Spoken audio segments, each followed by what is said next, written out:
नमस्कार। बड़ी ब्रह्मणा थमां एक जेह्ड़ा दुखद समाचार जेह्ड़ा सामने आवा करदा है कि द'ऊं गड्डियें दी जेह्ड़ी आमने-सामने टक्कर होई गेई है ते ओह्दे च जेह्ड़ा द'ऊं लोकें दी जेह्ड़ी मौत होई गेई है ते अद्धा दर्जन थमां जेह्ड़े ज़्यादा लोक जेह्ड़े जख्मी दस्से जा करदे न। दरअसल बड़ी ब्रह्मणा थमां जेल्लै अगले तुस सांबा आह्ली बक्खी नेशनल हाईवे उप्पर जंदे हो ते जिमीदार ढाबा है जेल्लै उत्थै रिंग रोड उप्पर एह् हादसा पेश आया है। पर जिसलै दो गड्डियां आमने-सामने आई ते उंदी टक्कर होई गेई है। द'ऊं गड्डियें दी आमने-सामने टक्कर होने करी एह् हादसा पेश आया जिस च द'ऊं लोकें दी जेह्ड़ी मौत होई गेई है। दस्सेआ जा करदा है कि मौके उप्पर गै उंदी जेह्ड़ी मौत होई गेई ही ते अद्धे थमां ज़्यादा जेह्ड़े अद्धे दर्जन थमां ज़्यादा लोक जेह्ड़े जख्मी होए उ'नेंगी इलाज गित्तै जेह्ड़ा जीएमसी च भर्थी कराया गेआ है। जम्मू जीएमसी च जेह्ड़ा उ'नेंगी भेजेआ गेआ है। जेह्ड़े जम्मू जीएमसी जेह्ड़े तस्वीरां हियां ओह् तस्वीरां तुसें गी ते अस दस्सी निं सकदे, लेकिन जेह्ड़ा रिंग रोड उप्पर गड्डियें दी जेह्ड़ी टक्कर होई ऐ ओह् जेह्ड़ी तुसें गी दस्सने आं।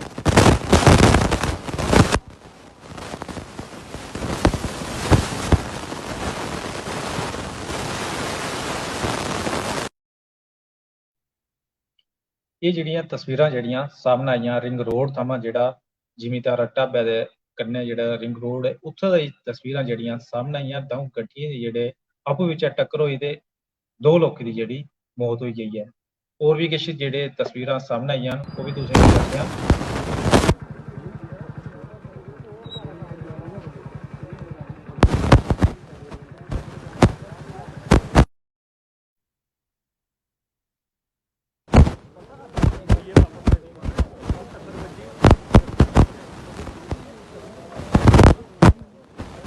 अभी गल्ला गड्डी की स्पीड बड़ी ज़्यादा ही होई। रिंग रोड उप्पर एह् हादसा जेह्ड़ा पेश आया ऐ ते एह्दे च जेह्ड़े दो लोकें दी जेह्ड़ी मौत होई गेई ऐ। बाकी जेह्ड़े जीएमसी जख्मी होए न उ'नेंगी जीएमसी जम्मू जेह्ड़ा इलाज गित्तै जेह्ड़ा भेजेआ गेआ ऐ। जि'यां गै तस्वीरां साढ़े कश पुज्जियां ते उ'आं गै तस्वीरां असें थुआढ़े कन्नै सांझियां कीतियां। गड्डी दी हालत तुसें दिक्खी लैती ऐ कि केह् हालत जेह्ड़ी गड्डी दी उत्थै होई दी ऐ।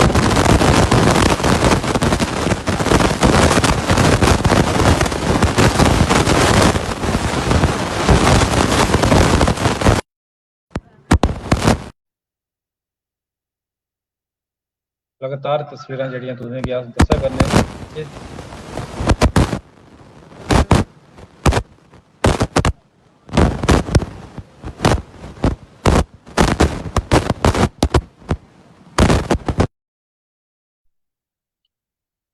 जिंदे च अजें तक जेह्ड़ी खबर सामने आवा करदी ऐ इ'यै आवा करदी ऐ कि दो लोकें दी जेह्ड़ी मौत होई गेई ऐ। दियो इजाजत, नमस्कार।